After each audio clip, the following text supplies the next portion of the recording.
So, ito lang yung napansin kong issue ni Aqua GR sa paglalaro dito sa ML. So, dito ko lang siya napansin naman. Sa ibang game mula naman. Pero, syempre, touch issue pa rin to. So, yan o.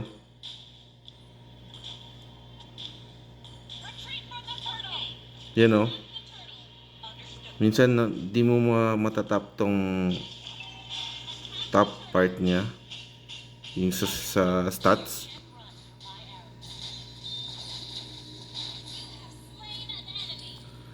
So, yun lang yung napansin kong touch issue niya. Yan o. Minsan, kung gusto mo mag-check ng stats, minsan meron siyang delay. Ewan ko lang kung ako lang ba nakapansin nito. Kalit pa si Lala sa akin. KS daw ako. Sorry, Laila. So, overall sa specs po, wala po talagang problema.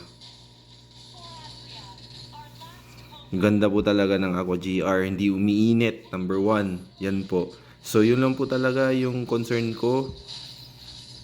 Sa touch issue lang po talaga. Ulitin natin. O yan o. Hindi mo agad matatap eh o. Yan o. Yan. Diba? So, yun lang. Yun lang naman. Huwag kayo magalit sa akin. Actually, second phone ko na to. Itong nagre-record sa video na to is S22 Ultra. Naka Samsung po ako. Pero bumili lang po talaga ako ng Aqua GR kasi mahal na mahal ko ang Cherry kasi ito yung first phone ko dati.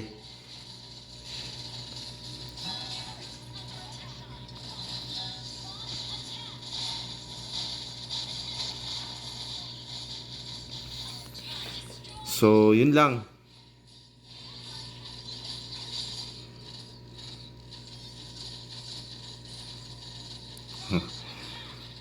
Huwag nyo na lang tignan yung gameplay kung bano. So, yun lang guys. Gusto ko lang talaga na pakita yung issue ni Cherry. So far, yun lang yung issue niya.